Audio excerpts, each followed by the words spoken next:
चलिए आज फिर जो है बहुत दिनों के बाद जो है आज मिल रहे हैं आप लोगों से, और आज फिर वहीं से स्टार्ट करेंगे जहां से हम वीडियो बनाना रोक दिए थे। चलिए कोई बात नहीं, अब फिर से जो है आप लोग को कंटिन्यू वीडियो मिलते रहेगा। कृपया कर जो है वीडियो को देखना जारी रखें और अच्छे से अपनी तैयारी में लगे रहें। अब आज हम लोग क्या पढ़ेंगे इसके बारे में हम लोग चर्चा करते हैं। आज जो है हम लोग पढ़ने वाले हैं ओव्यूल के बारे में, यानी कि बीजांड के बारे में, यानी कि बीजांड का आज सचित्र वर्णन करने वाले हैं और कुछ जो है बीजांड के प्रकार के बारे में भी चर्चा करेंगे। तो आइए जानते हैं क्या होता है बीजांड। देखिएगा ओव्यूल, बीजांड को हम लोग ओव्यूल भी बोलते हैं।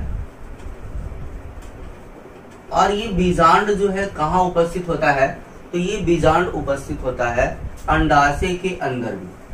और बताया गया था आप लोगों को कि अंडाशय के अंदर जो है एक बीजांड भी हो सकता है या एक से अधिक बीजांड भी हो सकता है।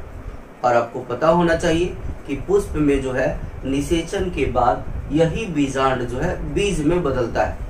और जिस अंडाशय के अंदर में जो है बहुत सारा बीजांड होगा तो बहुत सारे बीज का निर्माण होगा।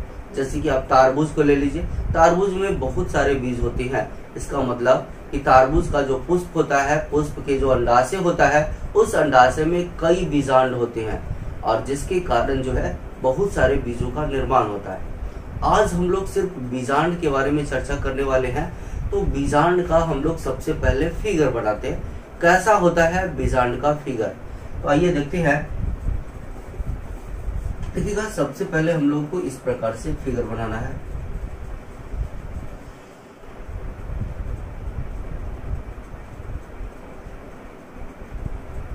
सबसे पहले भ्रूण कोश को ही बना लेना है।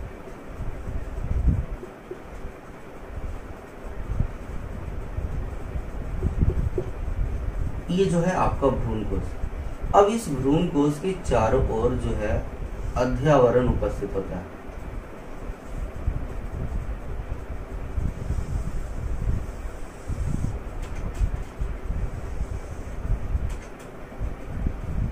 ये जो है आपका बीजांड का चित्र बनके तैयार हो चुका है।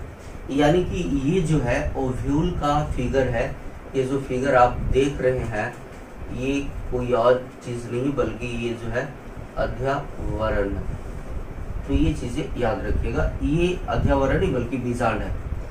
अब इसमें ये जो है आपका भ्रूण कोश है और इसमें आप लोगों को बताया गया था कि ऊपर वाला कोशिका, 3 कोशिका का जो समूह होता है इसको हम लोग क्या कहते हैं, तो प्रतिव्यासांत कोशिका कहते हैं। प्रतिव्यासांत। उसके बाद ये जो है इसको हम लोग एंटीपोडल भी बोलते हैं, एंटीपोडल। और बीच में जो दिखाई दे रहा है इसको बोलते हैं ध्रुवीय केंद्रक।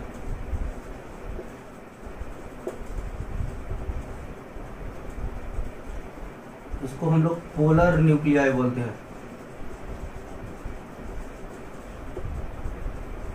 चलेगा। इसमें एक जो है अंड, इसको हम लोग ईग बोलते हैं या एग बोलिए, ये आपका एग हो गया।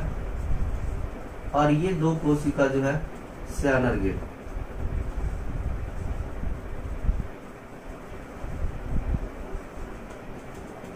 जिसको हम लोग सहायक बोलते हैं। ये आपका सहायक हो गया। और ये दोनों को मिला करके हम लोग अंड उपकरण कहते हैं, ईग एपरेटस।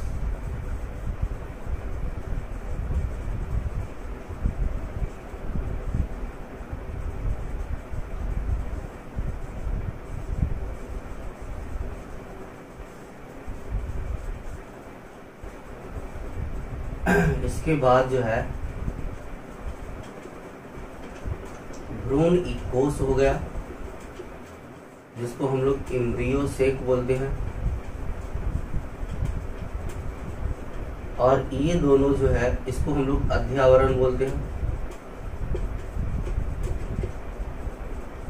अध्यावरण जिसको इंग्लिश में इंटेगुमेंट बोलते हैं।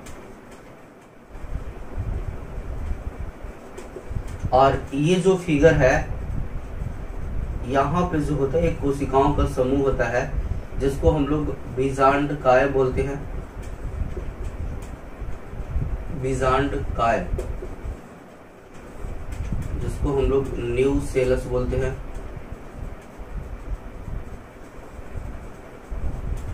और ये जो है आपका बीजांड वृंत हो गया।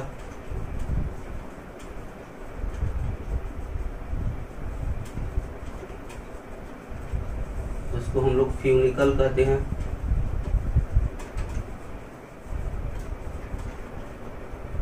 और ये जो है हाइलम हो गया।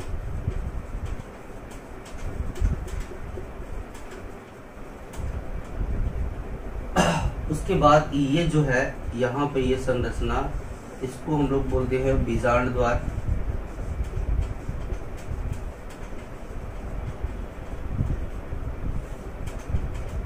न्यूसेलस, सॉरी माइक्रोपाइल इसको बोलेंगे।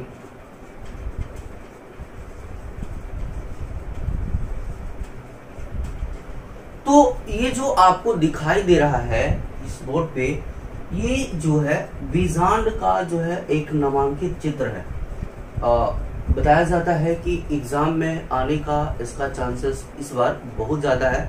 कृपया कर इस फिगर को काफी ट्राई करें बनाने का और उसके बाद नाम लिखने का प्रयास करें। देखिएगा ये जो बीच में संरचना बनाया गया, इसके पहले जो हम पढ़ाए थे वो आप वीडियो जा करके देखें। उसके बाद जो है आपको पता चलेगा कि ये बीच में क्या बनाया गया। तो ये जो है भ्रूण कोश का फिगर है। और भ्रूण कोशिका जो है बताया जाता है कि 7 कोशिका और 8 केंद्रक वाली संरचना होता है, जिसमें 3 कोशिका ऊपर की ओर होता है। और याद रखिएगा इसको प्रतिव्यसन, इस वाले भाग को हम लोग चलाजा बोल देते हैं, चलाजा।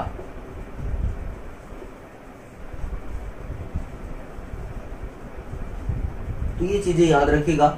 और ये जो है आपका चलाजा हो गया।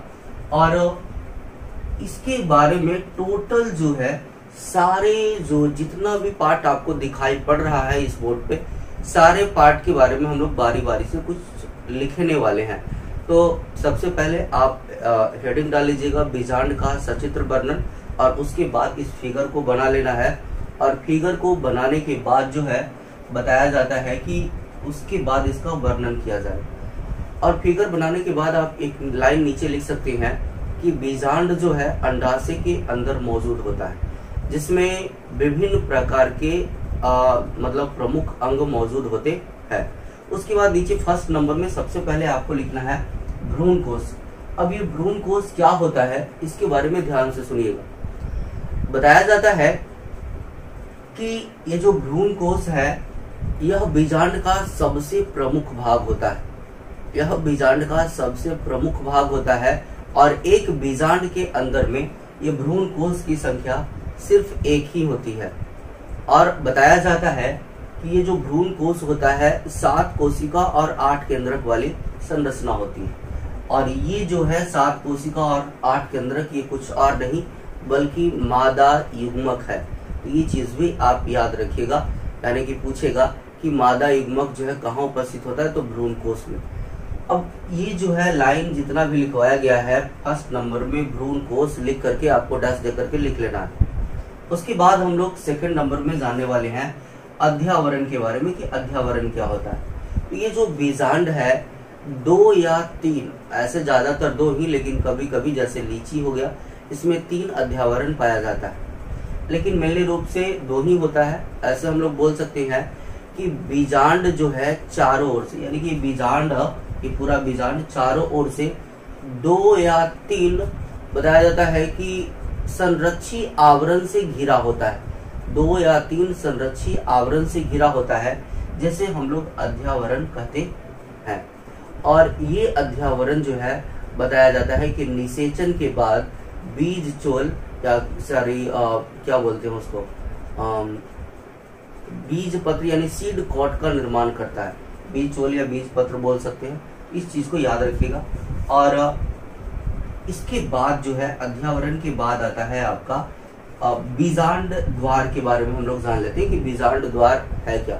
तो ध्यान दीजिएगा, ये बीजांड चारों ओर से तो अध्यावरण से घिरा होता है। ये बीजांड चारों ओर से अध्यावरण से घिरा होता है, लेकिन जिस स्थान पर अध्यावरण नहीं पाया जाता है उसी को हम लोग क्या बोल देते हैं, बीजांड द्वार कह देते हैं। ये चीजें याद रखिएगा। यहाँ पे आपको दिखाई पड़ रहा होगा, यहाँ पे थोड़ा सा जगह में जो है अध्यावरण मौजूद नहीं है, और जिस स्थान पे अध्यावरण मौजूद नहीं होता है उसी को हम लोग बीजांड द्वार कहते हैं। और इसी बीजांड द्वार के द्वारा जो है पराग नली यहाँ से अंदर प्रवेश करता है। बात समझ गया? क्योंकि पराग नली के अंदर नरयुग्मक होता है और ये पराग नली जो है प्रवेश करता है, जिसके सहारे जो है नरयुग्मक यहाँ पे पहुंचता है और उसके बाद निषेचन होता है। इस बात को गौर कीजिएगा। ये बीजांड द्वार जो होता है एक छिद्र के रूप में मौजूद होता है। बीजांड द्वार एक छिद्र के रूप में मौजूद होता है। इसके बाद हम लोग जान लेते हैं बीजांड काय। बीजांड काय क्या होता है?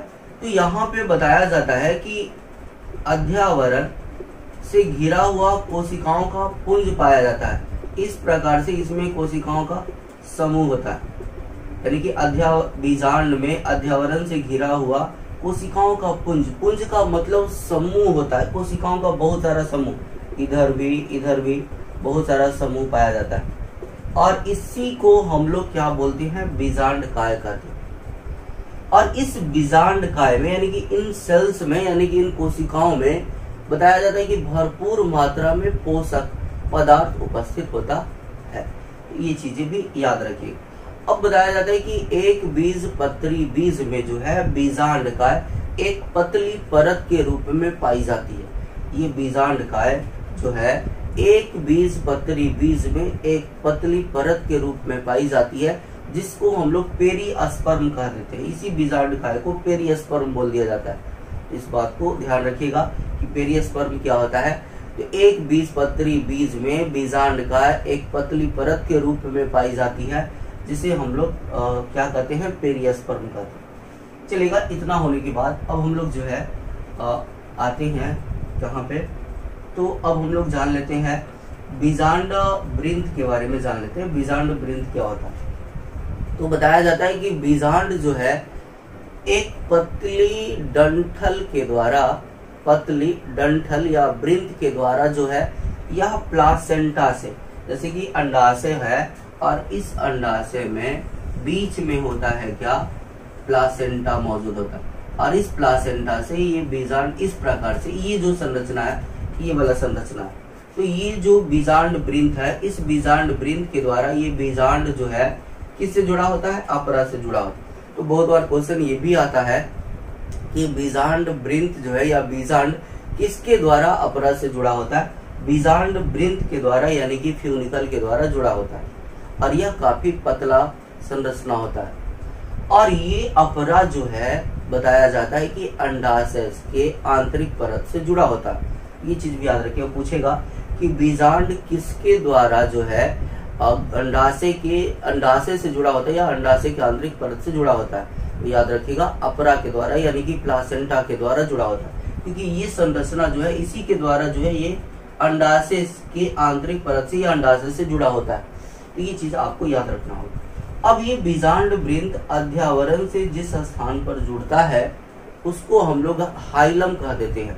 ये बीजांड वृंत अध्यावरण से जिस स्थान पे जुड़ रहा है उसी स्थान को हम लोग हाइलम कहते हैं। तो ये चीजें भी याद रखिए। इसके बाद एक और पॉइंट है जिसका नाम है चलाजा।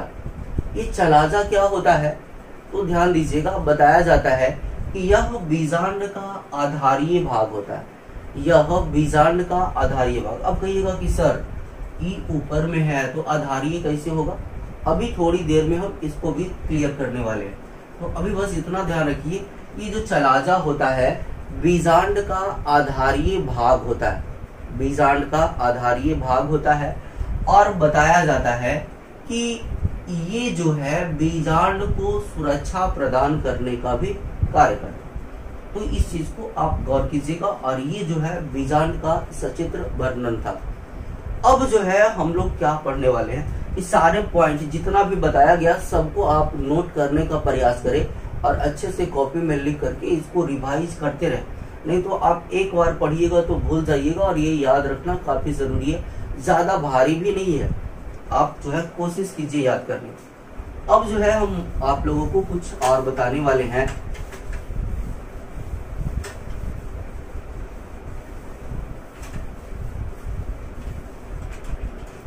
बताया जाता है कि बीजांड जो है ऐसे तो कई प्रकार के होते हैं, लेकिन हम लोग मेनली रूप से 2 प्रकार के बीजांड के बारे में चर्चा करने वाले हैं। कितने प्रकार के? 2 प्रकार। एक जो है आपको हम बताएंगे ऑर्थोट्रोपस और एक एनाट्रोपस, यानी कि एनाट्रोपस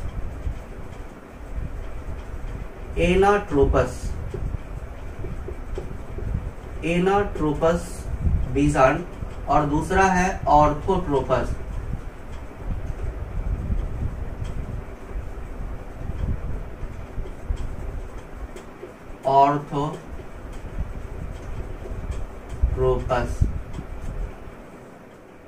अब बात यहाँ पर ये आता है कि ऑर्थोट्रोपस और एनाट्रोपस बीजांड क्या होता है।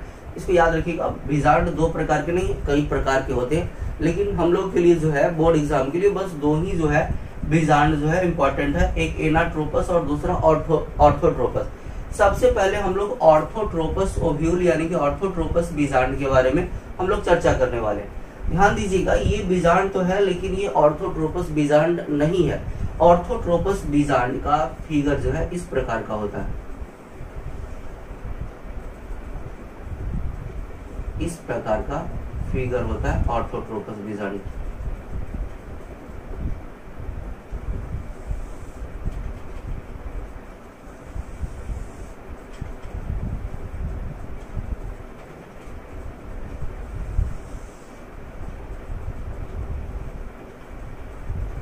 ये जो है आपको जो दिखाई पड़ रहा है ये क्या है? तो ये जो है ऑर्थोट्रोपस बीजांड। अब ऑर्थोट्रोपस बीजांड में सारी संरचना वही होती है जो इसमें बनाया गया। इस प्रकार से इसमें भी बना लेंगे, और ये आपका भ्रूण कोश हो गया, ये आपका बीजांड द्वार हो गया। बाकी सारा नाम इसमें जो है ये क्या हो गया? बीजांड द्वार, बीजांड द्वार। ये जो है आपका छलाजा हो गया यहाँ पे, और ये जो है बीजांड वृंत।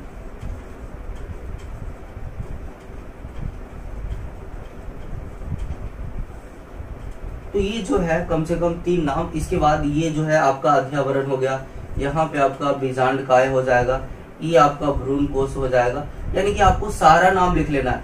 ये आपका क्या होगा? तो याद रखिएगा, ये जो है इसमें 2 कोशिका जो है आपका सहायक कोशिका होगा, सहायक होगा,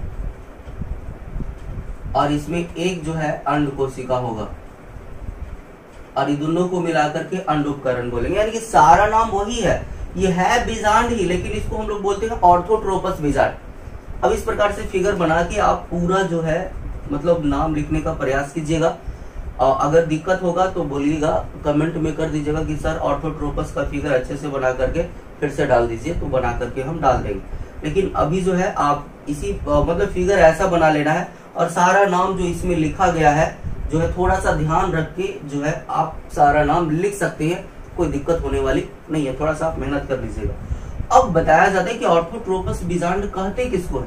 आप हेडिंग डाल लीजिएगा, फिगर बनाइएगा, और उसके बाद कुछ पॉइंट लिख लेना है इसके बारे में, ऑर्थोट्रोपस बीजांड के बारे में। ध्यान दीजिएगा, इसमें 3 बातें याद रखना है, बीजांड द्वार, चलाजा और बीजांड वृंत। यानी कि वैसा बीजांड जिसमें बीजांड द्वार, चलाजा और बीजांड वृंत तीनों जो है एक दूसरे के आमने सामने जो है स्थित होता है, तब वैसे बीजांड को ऑर्थोट्रोपस बीजांड कर देते हैं। यानी कि जब भी कोई बीजांड में बीजांड द्वार, चलाजा और बीजांड वृंत जो है एक दूसरे के आमने सामने स्थित होता है, तो उसको हम लोग क्या बोलते हैं? ऑर्थोट्रोपस बीजांड। और एक बात और याद रखिएगा, ऑर्थोट्रोपस बीजांड जो है हमेशा सीधा होता है, और इसको हम स्टार पॉइंट में नोट कर लीजिएगा। ऑर्थोट्रोपस बीजांड क्या होता है? एकदम सीधा होता है। और याद रखिएगा, इस बार तो एग्जाम में भी आ गया था कि ऑर्थोट्रोपस बीजांड पाया किसमें जाता है। तो एग्जाम्पल के रूप में याद रखिएगा, काली मिर्च, काली मिर्च, जिसको हम लोग पीपर नाइग्रम कहते हैं, पीपर नाइग्रम। तो ये चीजें याद रखिएगा, पीपर नाइग्रम। ऑप्शन में पीपर नाइग्रम ही था, ये वैज्ञानिक नाम है, साइंटिफिक नेम है काली मिर्च का। इस बात को याद रखिएगा, और यही दे दिया था इस बार। कि निम्न में किसमें जो है ऑर्थोट्रोपस बीजांड उपस्थित होता है, वो काली मिर्च यानी कि पेपर नाइग्राम में। और याद रखिएगा एक है पान में भी जो है बताया जाता है कि ऑर्थोट्रोपस बीजांड पाया जाता है। ये चीजें याद रखिएगा। और ऑर्थोट्रोपस बीजांड सीधा बीजांड, और यहाँ पे देखिएगा, यहाँ पे चला जा आधारीय भाग में है। तो यही तो हम बताना चाह रहे थे, ये जो बीजांड बनाया गया है ये कुछ और नहीं बल्कि एनाट्रोपस बीजांड है। ये जो है एनाट्रोपस बीजांड है और ये जो है आपका ऑर्थोट्रोपस बीजांड। तो इस बात को गौर कीजिएगा, ऑर्थोट्रोपस बीजांड सीधा होता है जबकि एनाट्रोपस बीजांड उल्टा होता है। अब दिमाग में कंफ्यूजन कि सर उल्टा वाला काहे पढ़ा दिया, तो देखिए बात वो नहीं है उल्टा और सीधा की। बात यहाँ पर समझना है आपको कि जो इच्छा करे वो एग्जाम में बना देना, लेकिन अगर एग्जाम में आ गया कि एनाट्रोपस बीजांड का नामांकित चित्र बनाए तब आपको यही फिगर बनाना होगा। जब एग्जाम में नाम के साथ आया कि ऑर्थोट्रोपस बीजांड क्या है, इसका सचित्र वर्णन करें तो फिगर सिर्फ यही बनेगा, लेकिन वर्णन में सिर्फ वही रहेगा, कुछ नहीं चेंज होने वाला, सर फिगर चेंज होगा, बाकी सारा का सारा तो वही चीज है जो एनाट्रोपस में प्रेजेंट है। तो ये चीजें याद रखिएगा। और याद रखिएगा कौन सीधा बीजांड होता है, तो ऑर्थोट्रोपस बीजांड सीधा होता है, एनाट्रोपस बीजांड क्या होता है, उल्टा होता है। और याद रखिएगा ये जो एनाट्रोपस बीजांड है बताया जाता है कि 82% आवृत बीजी पादप में पाया जाता है, यानी कि जितना भी पादप है आवृत बीजी, उसका 82% आवृत बीजी पादप में जो है एनाट्रोपस बीजांड पाया जाता है। जैसे कि आम हो गया, लीची हो गया, बेर हो गया, ये सब में जो है एनाट्रोपस बीजांड ही पाया जाता है। तो याद रखिएगा कितना प्रतिशत आवृत बीजी पादप में जो है बताया जाता है कि एनाट्रोपस बीजांड होता है, तो 82% आवृत बीजी पादप। इसका डिफिनीशन भी आपको बताया गया कि वैसा बीजांड इसमें बीजांड द्वार, चलाजा और बीजांड वृंत तीनों जो है एक दूसरे के आमने सामने स्थित होता है, तब उसको ऑर्थोट्रोपस। लेकिन जब एनाट्रोपस बीजांड का अगर डिफिनीशन की बात करें तो आप बोल सकते हैं कि जब बताया जाता है कि जब बीजांड वृंत जो है बताया जाता है कि 180 डिग्री के कोण से रोटेट करता है, यानी कि जब ऑर्थोट्रोपस बीजांड, सीधे बोलिएगा, जब यही ऑर्थोट्रोपस बीजांड 180 डिग्री के कोण से रोटेट करता है तो जो है क्या होता है कि ये बीजांड वृंत और ये बीजांड द्वार, बीजांड वृंत, बीजांड द्वार एक दूसरे के पैरेलल हो जाता है। तो इसी को हम लोग बोल देते हैं एनाट्रोपस बीजांड, यानी कि एनाट्रोपस ओव्यूल बोलते हैं। ये चीजें याद रखिए। इसका डिफिनेशन क्या बताया गया, वैसा बीजांड जिसमें बीजांड द्वार, चलाजा, बीजांड वृंत तीनों एक दूसरे के ठीक सामने स्थित होता है, तब उसको ऑर्थोट्रोपस बीजांड। और एनाट्रोपस में डिफिनेशन में ऐसे लिखेंगे कि जब ऑर्थोट्रोपस बीजांड 180 डिग्री के कोण से घूमता है, जैसे कि देखिए ये वाला घूम करके यहाँ पे चला है और ऐसे करके फिगर बनाया हुआ है, तो आपको लग रहा है ये वाला फिगर यहाँ पे चला है, देखिए यहाँ पे चला है, यहाँ पे आ गया कि नहीं, तो 180 डिग्री, यहाँ से यहाँ तक कितना डिग्री का कोण बन रहा है, तो यही ऑर्थोट्रोपस बीजांड कितना घूम गया, कितना रोटेट कर रहा है, 180 डिग्री कर रहा है। तो जब ऑर्थोट्रोपस बीजांड 180 डिग्री के कोण से रोटेट करता है तो बताया जाता है कि बीजांड द्वार और ये जो है बीजांड वृत्त एक दूसरे के समानांतर हो जाता है, तो ऐसे बीजांड को हम लोग एनाट्रोपस बीजांड कहते हैं। और ये बीजांड जो है उल्टा होता है और ये जो है आपका सीधा होता है। तो आई होप, मुझे पूरा विश्वास है आप लोगों पे कि सारी चीजें आपको समझ में आ रही होगी और आप जो है कॉपी पे इसे नोट करने का प्रयास करें। जहाँ पे दिक्कत है आप कमेंट बॉक्स में कमेंट करके जो है आप पूछ सकते हैं। और अब जो है कंटिन्यू आपके लिए वीडियो आता रहेगा और कृपया कर जो है चैनल को सब्सक्राइब कर दे अब तक अभी नहीं किए हैं तो, और लोगों तक इस वीडियो को पहुंचाइए ताकि जो लोग अभी तक बीजांड के बारे में नहीं समझ पाए हैं वो आसानी से समझ पाए। तो ठीक है, आज के लिए हम विदा लेना चाहेंगे।